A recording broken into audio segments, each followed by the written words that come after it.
Right, well, let's move on from that, taking a global step back, as our next guest has been watching how the global shutdown is providing divergence in global equities. Like the rest of us, he's watching the incredible tech rally in the US that says FAANGing your portfolio is a dangerous bubble waiting to pop. We should get clarity on more clarity on this week. Let's get more. Paul Ashworth, the CIO at Cameron Harrison, joins us live from Melbourne. Pleasure to have you on the program, Cameron. Thanks for joining us. I just wanted to ask, sorry, Paul, thanks for joining us, but I just wanted to ask you, I guess, when it comes to the US stocks, we're watching this week, we've got earnings season out, quarterlies in the US, a lot of those FAANG stocks are reporting this week. Will that give you clarity in your view, do you think? And just give us that view on the FAANG stocks. Okay, so in terms of the FAANG stocks and how it is that we position, it's to be clear that we are positioned for investment into technology. We just like to see technology applied by businesses that have got a market focus and are able to apply that, and that's typically in industrial businesses. So it's to see technology applied profitably. With the FAANG stocks. They're not all equal. There are some good businesses there that happen to trade on fundamental positions that we can't accept.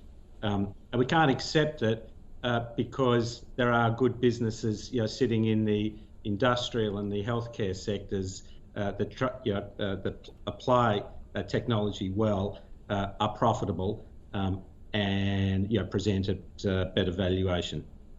Is it a case of both the FAANG and the proxy FAANGing, if you will? Because we know 36% of the entire S&P is reporting just one evening alone this week. And granted, the FAANG stocks are just enormous compared to the rest of the market, but are all those other smaller stocks in a similar space, have they been caught in the tailwind and really run as hot and heavy as they can? Are they just as much at risk as the FAANGs? No, look, I don't think that's the case. When we look at valuations, and let's come up with let's look at it as the S&P 500 minus the 6 FAANGs. So let's call it the S&P 494, if you like. Now, if we look at the S&P 494 on a CAPE PE basis, so on a cyclically adjusted earnings basis, we're looking at a CAPE around 15 times. So it's, I don't think we can really say that that part of the market, X those 6 stocks, if we want to run that type of 494 index, we can't say that they've been taken away with the rest of the market.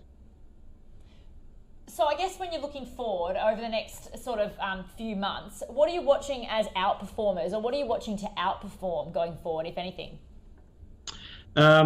So we think, I think we have to go back to some fundamentals here. The first thing that we'd note is, in the short term, this is going to be messy. Particularly in the US. That's the nature of the way the US economy actually works, and how it resolves things, and it is messy. The second thing that we'd note is, particularly in an election year, we are focused to an outlook of jobs, jobs and jobs. And that is the future, and that's what stimulus has to look at. So we are disposed to those well-run industrial businesses that do apply technology in an efficient manner. So in that respect, you're looking at the Home Depots and the Walmarts.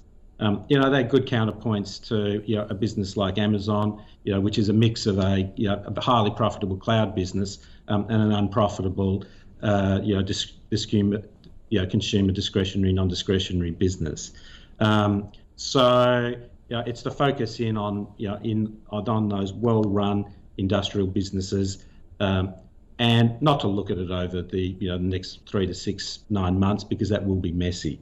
But what they do present is value, good value on a cyclically adjusted basis.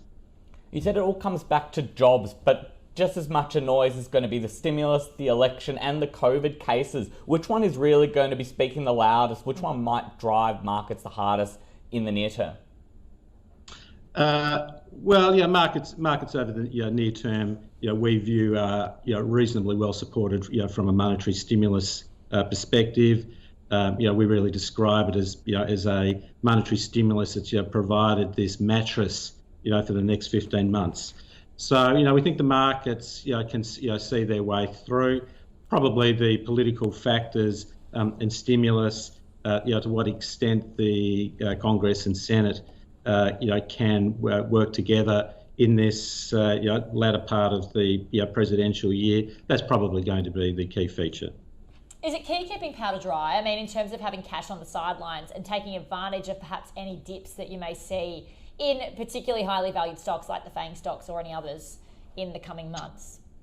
Oh, look, there are a few of those FAANG stocks, that we identify that we'd like to own at a point in time. We're well disposed to Microsoft as a business, particularly in terms of the trajectory of its cloud business.